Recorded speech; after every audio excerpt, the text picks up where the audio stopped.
Welcome, children. Now, in this chapter number 7, metallurgy, which we are going to start today. Now, children, in this chapter also, the syllabus has been reduced, and this is the reduced syllabus which is being displayed on your screen in metallurgy. And children, if you see in your book, there are some other topics also which were there in the previous year, but this year, as the syllabus has been reduced, so we'll follow only the topics which are given in the reduced syllabus. So in metallurgy, children, first of all we have to study occurrence of metals in nature. Then in this topic we have to study about minerals and ore, meanings only, and common ores of aluminium. In the previous syllabus we had common ores of aluminium, iron and zinc. And then we have to study about the extraction of aluminium, that is chemical method for purifying bauxite. Bauxite is an ore of aluminium by using NaOH, that is Bayer's process. Electrolytic extraction by Hall's Herold process. And we have to study in it structure of electrolytic cell, the various components as part of the electrolyte, electrodes and electrode reactions. Then description of the changes occurring, purpose of the substance used and the main reaction with their equation. And the next topic we have to study is alloys, their composition and uses. And in alloys, only few alloys are given in the syllabus, that is stainless steel, duralumin, brass, bronze, fused metal or shoulder. So children, today we are going to start with occurrence of metals in nature. Now children, in this part of the syllabus, as you all know, that we are having many metals which are there, and some metals are less active, less reactive, and some metals are very active. So we have formed an activity series of metals also, which we study normally in most of the chapters, and in that we place potassium, sodium, calcium as it has been placed here according to their activity series. Now children, it is but natural that the metals which are active are going to occur in combined states, and the metals which are very inactive, which are not reactive, they may occur in their free state. So children, we are going to just start with the topic over here that says that occurrence of metals, this is the part we are studying. So metals which are less reactive do not react under normal conditions with oxygen, water, carbon dioxide and other common reagents, and occur in native states. For example, gold and platinum are less reactive. So children, they are occurring in their native state or in their free state. And most of the metals are reactive, so they occur in combined state in the form of their oxides, carbonates, halides, sulfides, sulfates, etc., mixed with mud, clay, sand and stone. Since the reactivity of a series lists the metals in the decreasing order of electropositivity, it might be expected that those at the top would combine with more electronegative elements in their minerals. So children, the metals which are at the top of the series are going to react with electronegative elements, and they are going to form compounds, and they are going to occur as minerals, while the metals which are placed below in the activity series, they may occur freely also, as you see that after silver, gold and platinum are placed in this series, and children, they occur in free state also. So children, for example, sodium, potassium occur mainly as their chlorides. They are formed as NaCl, KCl or in other forms also, but mainly as chloride. Calcium, magnesium as carbonates, aluminium as its oxides, while zinc, lead, copper, mercury and silver are found as sulfides. Note, insoluble ores are found as rocks, while soluble ores like alkali chlorides like NaCl, KCl, they all are going to be found in water and sea. So children, the metals which are less reactive or which are not reactive, they only occur in free state, and the other Metals which are active, they occur in combined states, and we have seen how they occur. Now children, if you move to the next part of this, that main ores of some metals are given. So if you see children, potassium occur as its main ore called carnallite. So children, this carnallite, rock salt, these are the common names, and it is potassium magnesium chloride hexahydrate. So this is the formula. Then rock salt, which we normally called as NaCl, it is found in seawater. Then we have, for calcium, we have limestone, marble, calcium sulfate, dihydrate, gypsum. These are all the main ores of calcium. Then for magnesium, we have carnallite, that is potassium magnesium chloride dot 6H2O, that is also the ore of potassium. Then we have for magnesite, the ore of magnesium is magnesite, which is occurring in the form of its carbonate, magnesium carbonate. Then for aluminium, children, this is very important, this is in the syllabus also. So bauxite is hydrated aluminium oxide. Then we have cryolite, that is sodium aluminum fluoride. Feldspar, that is KAlSi3O8. Then mica, KAlSi2O10 OH whole 2I. So these are the ores of aluminium. Then the ores of zinc are zinc blende, ZnS, calamine, zinc carbonate. Then iron, for iron we have red hematite, brown hematite, their formulas are given. For lead we have galena, that normally is lead sulfide. Then copper pyrite. Then cinnabar, that is mercuric sulfide. Then for silver we have argentite and horn silver. So children, these are some main ores of metals, and the metals are occurring in their combined state as they are active, and they occur in combined state in the form of chlorides, in the form of oxides, carbonates, and in the form of sulfide. Now children, we come to this chapter which we called as metallurgy, and there are some common terms which we use in metallurgy. And first common term is, children, what is metallurgy? So children, metallurgy means the process used for the extraction of metals in their pure form from their ores is referred to as metallurgy. So metallurgy deals with the extraction of metals from their ores in their pure form. So metallurgy deals with the production, purification of metal and manufacturing of alloys. Alloys is a mixture, homogeneous mixtures of metals and some non-metals, which we are going to study in detail in the later part of this chapter.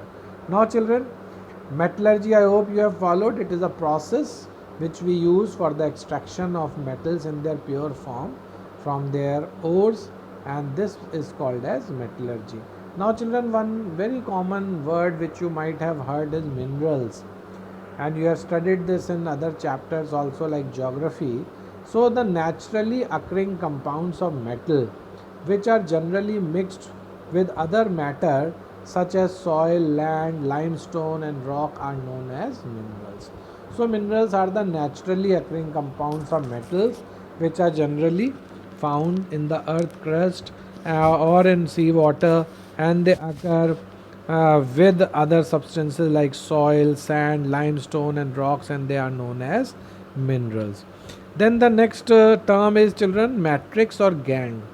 Gangue means the earthly impurities including silica, mud, etc. associated with the ore are called gangue or matrix. So it is the impurities or all the other things other than the mineral which are present in the mineral as impurities, we call them as gangue or matrix. Now the other term, children, is ore. Now children, ore is a mineral. Now we say that those minerals from which metals are extracted commercially at a comparatively low cost with minimum efforts are called ores. And all minerals are ore, but all the ores are not minerals. So children, we have many minerals available for us for different metals, but we don't call all the minerals as ore. We only call minerals as ore from those ores from where we can extract the metals easily and profitably. So ores are those minerals from which metals are extracted profitably and comparatively easily and commercially. So, if you have two ores of a metal from one ore, if you can extract a metal easily and comfortably, you call it a ore. And if there is a mineral of a metal where the extraction cost is too much, very high, then we don't consider it as an ore. So, children, we say that all the minerals are not ores, but all the ores are minerals. Now we come to common ores of aluminium, iron and zinc. Now children, I have cut iron and zinc over here because in the reduced syllabus we only have to study about the ores of aluminium.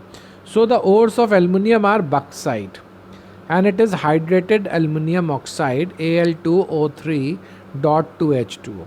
So this is the ore of aluminium, very important ore of aluminium, which we are going to study later in the extraction part also. Then we have children cryolite. Cryolite is sodium aluminium fluoride, that is Na3Al F6. This is also a very important ore from which we extract the aluminium. Then next is corundum anhydrous aluminium oxide, Al2O3. So children, these are the three important ores of aluminium which we have to study and which we must know with their chemical names, with their common names as bauxite, cryolite and corundum, and as their chemical formulae also. Now children, ores of iron and zinc we are leaving since they are not now included in the syllabus. Now we come to the next thing, that is flux. Now children, a flux is a substance that is added to the charge in a furnace to remove the gangue. Or simply you can say flux is that substance which we add to the ore at the time of extraction so that all the impurities this flux can take out from the ore. So flux combines with the impurities to form a fusible mass. It makes a chemical compound, and that is a fusible mass, and this mass we called as slag. So children, we add flux to the ore, and this flux combines with the impurities and form a substance called slag, and this slag can be removed, and so the impurities from the ore can be removed in the form of slag through the flux. So flux removes acidic impurities. Now children, flux removes the basic impurities as well as also it includes the acid. So FeO, that is impurity present, plus if you add SiO2 acidic flux, it forms FeSiO3, that is it forms a slag which is FeSiO3. Now slag is the fusible product formed when flux reacts with impurities or gangue during the extraction of metals. So children, all the impurity which comes out along with the flux from the ore is called as the slag. And children, next term is smelting. So smelting is the process of reducing the roasted oxide ore and removing the gangue with the help of an appropriate flux added with the ore. It reduces the oxide ore to a metal in the molten condition. So children, smelting basically is a process of reduction of metallic oxide. So when we want to reduce all the metallic oxide, so the concept is children, we first take an ore, we first impurify it, that is called the concentration of the ore, and then after purifying we try to convert it into an oxide ore, and then we reduce it, and after reducing means we remove oxygen from that metallic oxide, so metal is formed. So these are the important terms we will be using in extraction. Now children, stages involved in the extraction of metal. Any metal you want to extract, first of all, extraction of metal from its ore consists of the following steps. First is we take out the ore, then we crush and grind the ore.